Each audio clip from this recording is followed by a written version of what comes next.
Dans la vidéo précédente, on a vu comment créer une fenêtre. Alors de deux façons, soit une fenêtre basique, ce qu'on n'utilisera pas, soit une render window qui est une fenêtre appropriée pour donc, le développement de jeux vidéo avec un peu plus de fonctionnalités.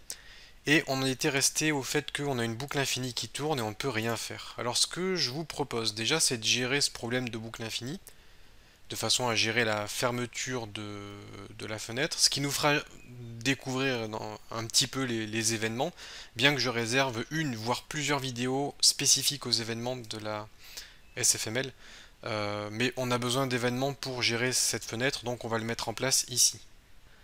Alors un événement en anglais ça se dit event.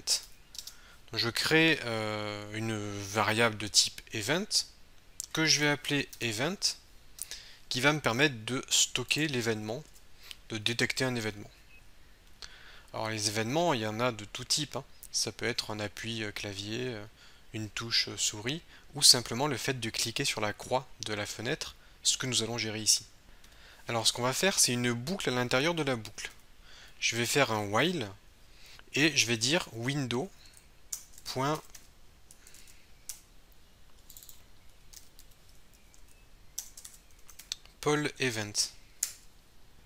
Et entre parenthèses, je vais passer notre variable event. Donc cette boucle va tourner et va nous permettre de tester en permanence les événements sur notre fenêtre.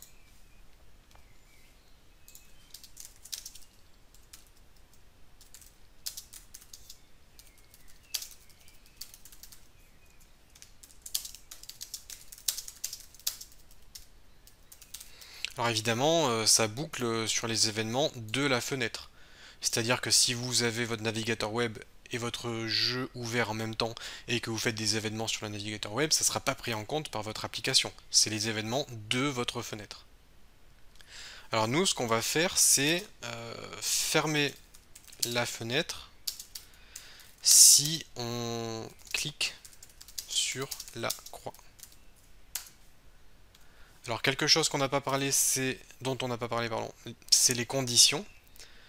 If permet de tester une condition, par exemple if i est égal à 10. Alors on met un double égal parce qu'un égal simple ça attribue une valeur, un double égal ça permet de tester l'égalité. Est-ce que i est égal à 10? Ou est-ce que i est égal à true par exemple? Est-ce que i est vrai? Ou est-ce que i est plus grand que 5? Ça permet de tester une condition, de tester si quelque chose est vrai ou faux. Et si la chose est vraie, alors le bout de code va s'exécuter. Alors nous, ce qu'on va tester, puisqu'on vérifie les événements, on va tester event.type. Et on fait un double égal, comme je vous ai dit, pour tester l'égalité. Donc si l'événement qui s'est produit est égal à... Là, je vais utiliser un événement prédéfini qui est event.closed. Alors, pardon, c'est pas point, c'est double deux points. Si le type d'événement que l'on a détecté est égal à l'event.closed, donc on a cliqué sur la croix pour fermer la fenêtre, alors on va faire un window.close, qui est la fonction qui permet de fermer la fenêtre.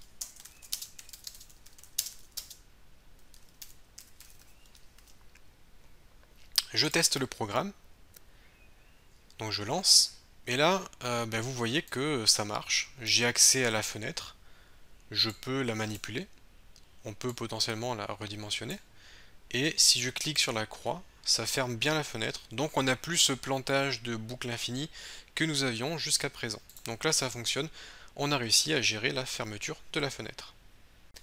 Ce que je vous propose maintenant, avant d'aller plus loin, c'est de prendre les bonnes habitudes dès le départ. De façon générale, on ne va pas tout écrire dans un seul fichier, on va séparer les fonctionnalités, on va séparer notre code en plusieurs fichiers de façon à garder un code propre. Alors, chaque fichier C++ a son fichier d'entête associé. Alors, je vais aller dans les fichiers d'entête ici, je vais faire clic droit, ajouter nouvel élément. Et là, je vais créer main.h, qui est le header, où on peut mettre main.hpp, parce que c'est, enfin, on peut laisser .h, mais hpp, disons que c'est ce qu'on utilise en C++. Nous, on va créer un fichier d'entête.h. Je clique sur ajouter. Et là, ça a créé mon fichier main.h. Ce que je vais faire immédiatement, c'est retourner dans mon main.cpp. Et au niveau des inclusions, ce que je vais faire, c'est un include. Et entre guillemets, je vais faire main.h.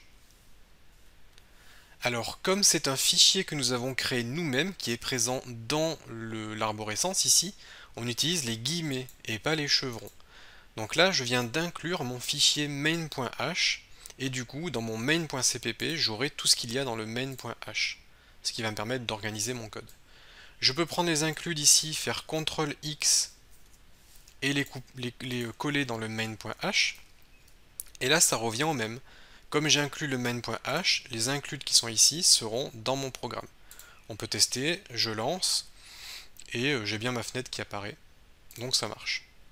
Et si vous voulez vérifier, si vous commentez ça, évidemment, le programme plante. Donc voilà comment on va pouvoir organiser notre code en plusieurs sous-fichiers. Dans la vidéo sur le rafraîchissement de mémoire C++, on a fait un include de IOStream, qui est la bibliothèque de base C++. On peut la rajouter dans notre fichier. Ensuite, il y a quelque chose que j'aime pas trop, c'est avoir des constantes dans mon programme. J'aime pas avoir des constantes. Donc ce qu'on peut faire, c'est externaliser ces constantes. Dans le fichier main.h, on va créer const int. Alors const, c'est pour créer des constantes, quelque chose qui ne bougera pas. On va créer une constante de type int, donc entier. Et je vais mettre win with. Win pour window, with pour largeur, donc largeur de la fenêtre, est égal à 800. On va faire la même chose pour le win 8. Et on a dit que la hauteur était de 600. Et du coup, on peut copier ça et l'écrire ici. Pareil pour la hauteur. On la copie, on la colle ici pour remplacer nos variables par des constantes. Et du coup, si vous voulez modifier la hauteur et la largeur, vous pourrez le faire ici. Alors, il y a quelque chose d'autre que l'on pourrait faire pour organiser un petit peu notre code. Alors déjà, juste, je vais ajouter des commentaires. Constante du programme et include. Je retourne dans le main et comme je disais, il y a moyen d'organiser encore un petit peu notre code. Si on gère tous les inputs ici, toutes les entrées clavier souris, on va voir beaucoup de if touche échappe, if touche espace, if flèche du haut, flèche du bas, flèche de gauche, flèche de droite, entrée, ABCD, enfin ça va être compliqué. Donc ce qu'on va faire, c'est quitter tout ça, CTRL X, enfin on va couper tout ça, et ici on va mettre gestion des inputs / events. On va aller quelque part dans notre programme, par exemple ici. Je vais créer une fonction de type void. Void, ça veut dire que ça ne retourne rien du tout. C'est une fonction qui fait quelque chose, mais qui ne retourne rien du tout. Donc on met void. Et là, je vais l'appeler input handler. On peut traduire ça par gestionnaire d'input si vous voulez. Ça prendra en paramètre un event, que je vais appeler event. Et en deuxième paramètre, ça prendra un render window. Et là, la petite particularité, c'est qu'on va l'appeler esperluette, le symbole et, window. Alors pourquoi est-ce qu'on fait ça? Parce que lorsqu'on crée une fenêtre, on fait render window ici, et là on crée notre fenêtre. Si vous voulez, c'est un peu comme si on utilise le constructeur de la fonction. Nous, on ne veut pas construire de fenêtre.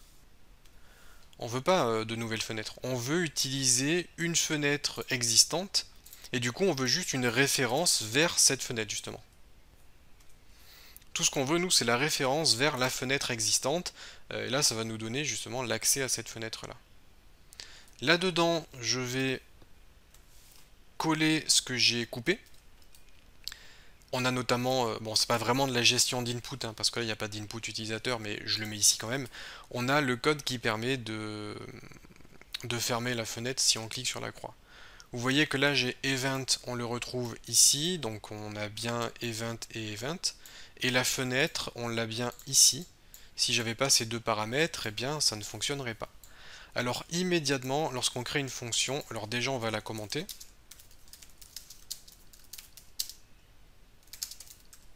Et immédiatement, lorsqu'on crée une fonction en bas de notre programme, on copie la définition et on va l'écrire ici.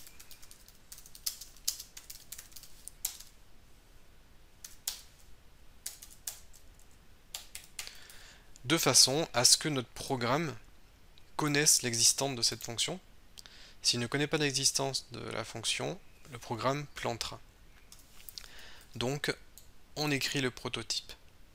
Ce qui fait que maintenant, on peut utiliser cette fonction input_handler dans notre programme ici.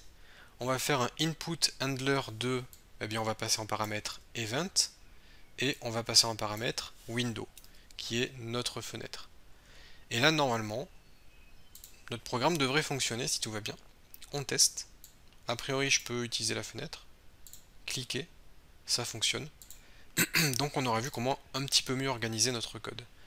Le fichier C++ a l'équivalent, enfin à son fichier header associé, qui pour l'instant contient pas grand chose, hein, juste les includes et les constantes. On inclut le header ici, comme ça le fichier C++ connaît le contenu du fichier header. Bon, là on a créé une fonction pour organiser un petit peu notre programme. Cette fonction se trouve ici et le prototype se trouve là, ce qui fait que pour écrire un peu moins de lignes de code dans la fonction main, on appelle la fonction qui elle va se charger de gérer les inputs et les events. Et donc là on a réussi à avoir un code un petit peu plus propre. Je vais m'arrêter là pour cette vidéo. Il faut que toutes ces notions soient assez claires pour vous. N'hésitez pas à regarder de nouveau les vidéos. C'est pas grave de regarder 2 fois ou 3 fois une vidéo, l'important c'est de bien comprendre. Ça sert à rien d'essayer d'aller trop vite pour ensuite perdre du temps par la suite. Bien comprendre dès le départ pour que ça aille au mieux dans la suite du cours. Et en parlant de suite, je vous attends dans la prochaine vidéo.